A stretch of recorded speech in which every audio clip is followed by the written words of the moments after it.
Let me take you back to 2012. That year, I was 6 and going into the 6th grade. In 2012, we started to notice that my grades and organization skills were at a standstill and starting to slip. I wasn't doing all that well academically, and I was extremely disorganized. It was fine in kindergarten and 1st grade, but in 2nd grade, you were supposed to turn your homework in on time, get forms signed, keep your backpack in some semblance of order. By December, my mom was starting to notice that I wasn't paying attention to her every so often. She thought this was a now 7-year-old not listening to her mom when she tells her, you need to clean your room or go do your chores. As ADHD runs in my family, she thought it was just these symptoms presenting. This behavior continued on and only grew worse over the next 3 years. In 2015, I was going into the 5th grade at the age of 9. This is where my spacing out or not paying attention behavior got worse. It was spring of 2016 when my mom realized that something really was wrong. When I was crossing the street with my mom to get to ballet, I paused and was nearly run over by a car. Then she got a call from my ballet teacher who had noticed I was staring off into space and not doing some combinations. My mom was actually on the phone with my primary care physician to get an appointment when she received that call. After a consultation with my doctor and an electroencephalogram, my new neurologist diagnosed me with epilepsy, more specifically, absence seizures. Let's get some vocabulary out of the way. Ready? Epilepsy is a neurological condition that affects the nervous system. Epilepsy is also known as a seizure disorder. It is usually diagnosed after a person has had at least 2 recorded seizures or after 1 seizure with a high risk of more that were not caused by some known medical condition, according to the Epilepsy Foundation. It is primarily an umbrella term. A seizure is a sudden surge of electrical activity in the brain that is caused by complex chemical changes. The brain can either have too much or too little of this activity, which leads to surges in electrical activity, causing a seizure. This usually affects how a person appears or acts for a short period of time. An EEG is a monitoring method to record electrical activity of the brain. It is typically non-invasive, with electrodes placed along the scalp. The very idea stemmed from the 1800s, and the first recorded EEG happened in 1912. An absence seizure, these are normal brainwaves, and these are absence seizure brainwaves. These absence seizures are generalized onset seizures, or seizures that happen in both sides of the brain at the same time. The seizure causes a short period of blanking out or staring into space. They are more common in children from the ages of 4 to 14, but they can also occur in teens and adults. In 2018, a new EEG showed that I had most likely outgrown these seizures, which is common, and I was weaned off of my medication. I had started to realize I was experiencing some odd and unexplainable jolts in my shoulders, neck, and arms, particularly in the morning upon waking up. I mentioned this to my neurologist, who told me that I was likely having smaller junior myoclonic epileptic seizures, so on to a new medication I went. Junior myoclonic epilepsy, or JME, is the most generalized epilepsy syndrome. This type of epilepsy is first seen in adolescents, but can also be seen in younger children. They are the most common type of seizure and happen shortly after awakening. Generalized tonic-clonic seizures, or grand mal seizures, as well as the most stereotypical seizure, occur in nearly all people with JME. These seizures are primarily triggered by sleep deprivation and strobe lights. Of course, not all genetic epilepsy can be cured, but if someone's epilepsy is caused by another health issue, if that health issue is cured or resolved, then odds are their epilepsy will be as well. Some people outgrow their epilepsy or have surgery to help alleviate or fix the issues causing the seizures. I was told I would outgrow my epilepsy once I outgrow my absence seizures, which was not the case.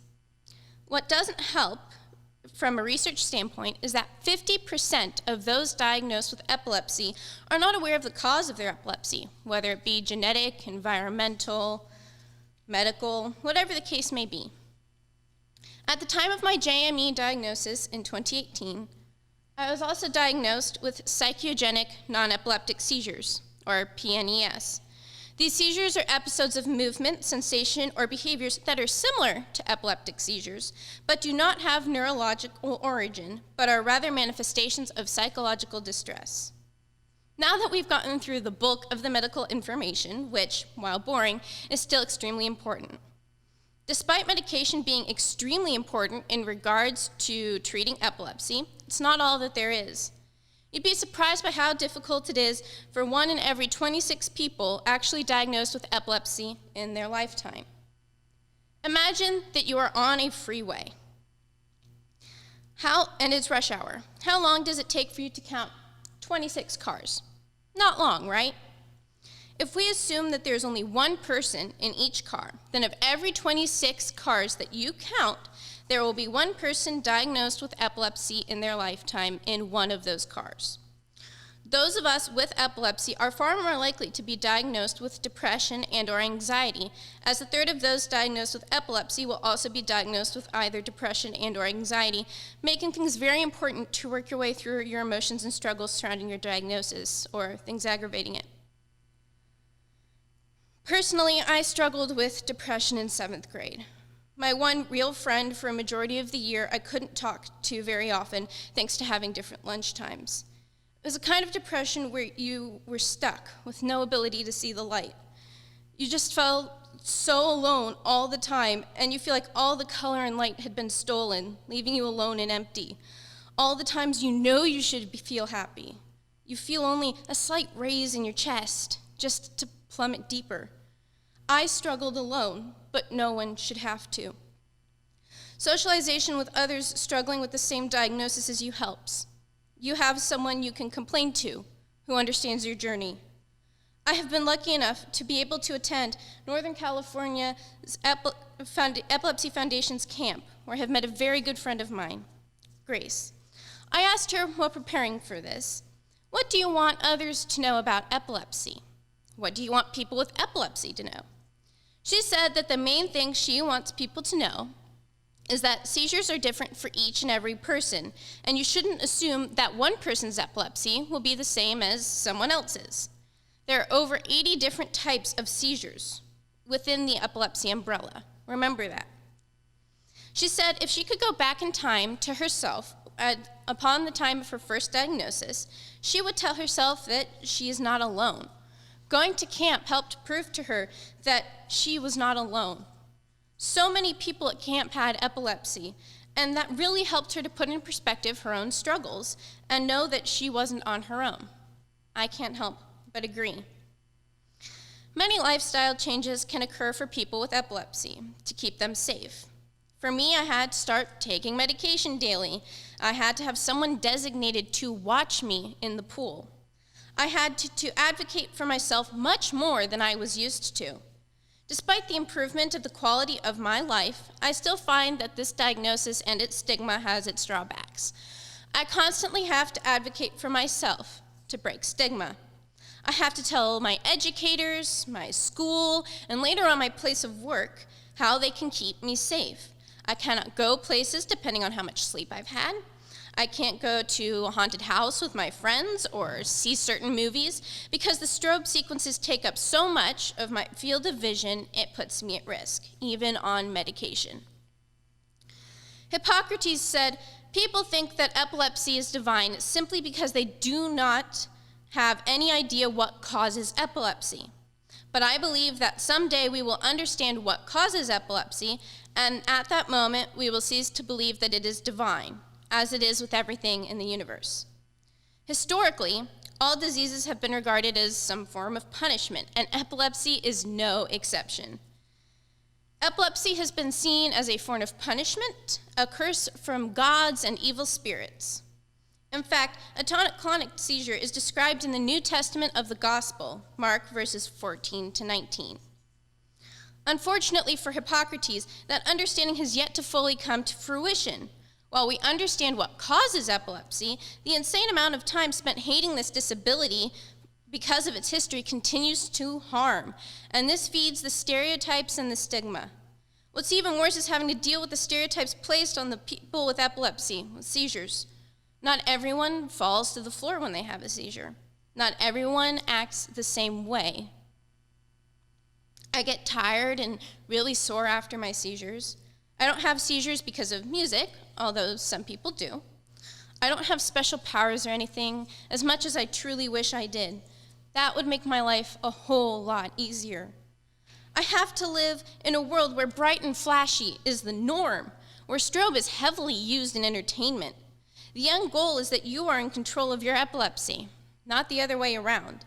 This is so hard when society lacks the empathy to be able to stand in the shoes of someone with an invisible disability, to understand that we all need each other to get through things, to stay safe. They don't understand the fear of having a medical emergency, and that someone who doesn't know what to do tries to help, and you end up getting hurt instead of being helped.